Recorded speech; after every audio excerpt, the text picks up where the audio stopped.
Welcome back on my channel. आइए आज सुनते हैं जया एकादशी की व्रत कथा। पौराणिक कथा के अनुसार ऐसा कहा जाता है कि एक बार नंदनवन में उत्सव चल रहा था। इस उत्सव में देवताओं के राजा देवराज इंद्र और देवतागण उपस्थित थे।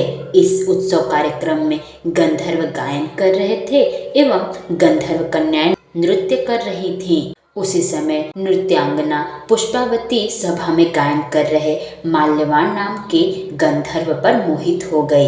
अपने प्रबल आकर्षण के कारण वह सभा की मर्यादा को भूल गई और इस प्रकार नृत्य करने लगी कि माल्यवान उसकी ओर आकर्षित हो जाए। माल्यवान भी उसकी ओर आकर्षित हुए बिना न रह सका। परिणामवश वह अपनी सुध-बुध खो बैठा और सुरताल भूल गया, जिसके कारण वह गायन की मर्यादा से भटक गया। इस प्रकार से नृत्यांगना पुष्पावती और माल्यवान इन दोनों की इस अपकर्म से देवराज इंद्र को उन दोनों के ऊपर बहुत ही ज्यादा क्रोध आया और देवराज इंद्र ने क्रोधित होकर दोनों को श्राप दे दिया कि वे स्वर्ग से वंचित हो जाए और पृथ्वी पर जाकर पिशाच योनि को प्राप्त हो।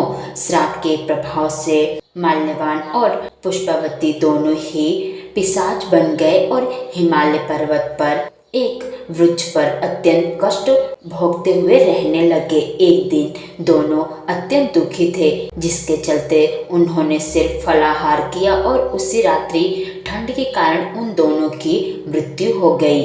संयोग से उस दिन माघ शुक्ल पक्ष की एकादशी तिथि थी। इस प्रकार से अनजाने में जया एकादशी का व्रत हो जाने के कारण दोनों ही पिशाच योनि से मुक्ति प्राप्त किए, जिसके बाद माल्यवान और पुष्पावती दोनों ही पहले से अधिक सौंदर्यवान हो गए और वो दोनों वापस से स्वर्गलोक में आ गए। देवराज इंद्र दोनों को देखकर आश्चर्यचकित हो गए और उन्होंने पूछा कि वे श्राप से मुक्त कैसे हुए।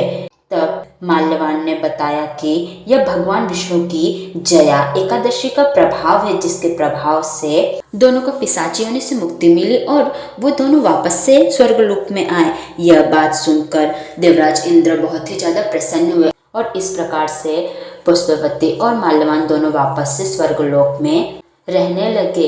इस प्रकार से कहा जाता है कि जो भी व्यक्ति पूरी श्रद्धा के साथ जया एकादशी का व्रत करता है तो भगवान विष्णु की कृपा सदैव ही उस पर बनी रहती है।